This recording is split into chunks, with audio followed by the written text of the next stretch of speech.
नमस्कार, Marathi kitchen with सवितामध्ये तुमचे स्वागत आहे। आज आपण मासे कुरकुरीत फ्राय कसे करायचे ते बघणार आहोत। यासाठी तुम्ही कोणताही मासा वापरू शकता। तुम्ही इथे दाखवल्याप्रमाणे बनवला तर मस्त कुरकुरीत तर होतोच, पण चवीलाही खूप छान लागतो। चला तर आपण रेसिपीला सुरुवात करूया। इथे मी 1 किलो मासे घेतलेले आहेत। तुम्ही इथे कोणत्याही प्रकारचा मासा वापरू शकता तुमच्या आवडीनुसार। मासे मी स्वच्छ धुवून ते कट करून घेतलेले आहेत। आता माशांना लावण्यासाठी इथे एक वाटण तयार करायचे आहे। वाटणासाठी इथे मी 15 ते 20 लसूण पाकळ्या, 2 इंच आल्याचे तुकडे व मुठभर कोथिंबीर घेतली आहे। एका मिक्सरच्या भांड्यात हे सर्व साहित्य आता आपण काढून घेऊया।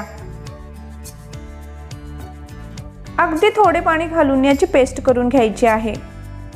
आता आपल्याला लागणारे वाटण तयार झाले आहे। आता मासे मॅरिनेट करून घेऊया। यामध्ये 1.5 चमचा मी मीठ घातले आहे, अर्धा चमचा हळद व इथे एका लिंबाचा रस घातला आहे।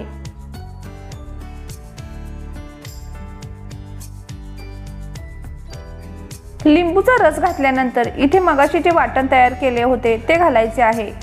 इथे मी सर्व वाटण घालत आहे। वाटण घातल्यानंतर व्यवस्थित हाताने माशांना लावून घेऊया।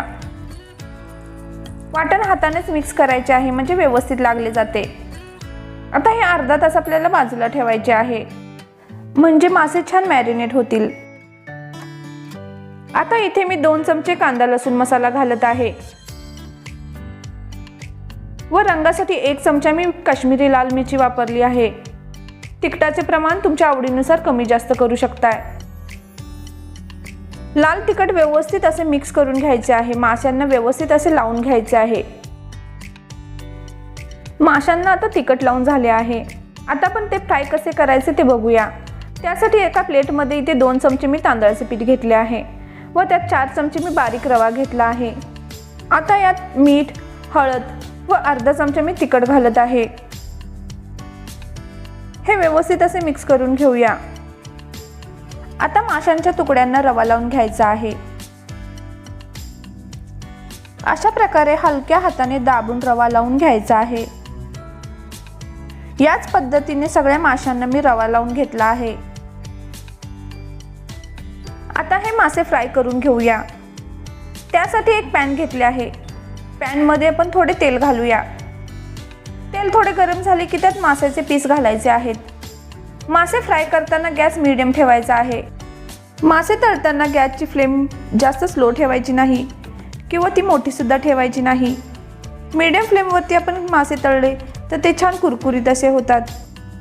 तसेच एका वेळी एक बाजू फ्राय न करता 2-3 मिनिटांनंतर मासे पलटून घ्यायचे आहेत। आता एक बाजू थोडीशी फ्राय झाली आहे। आता ह्याला पलटून घेऊया।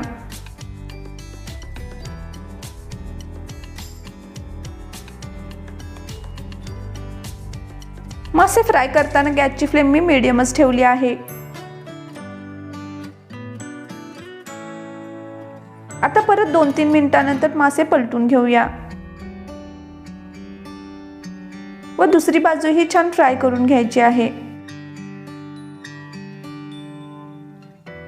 मासे 2-3 मिनिटं झाल्यानंतर परत पलटवून घ्यायचे आहेत। अशा प्रकारे मासे फ्राय करून घ्यायचे आहेत। मासे दोन्ही बाजूनी छान क्रिस्पी असे फ्राय झालेले आहेत। आता आपण ते एका प्लेटमध्ये काढून घेऊया। अशा प्रकारे मी राहिलेले सगळे मासे तळून घेणार आहे।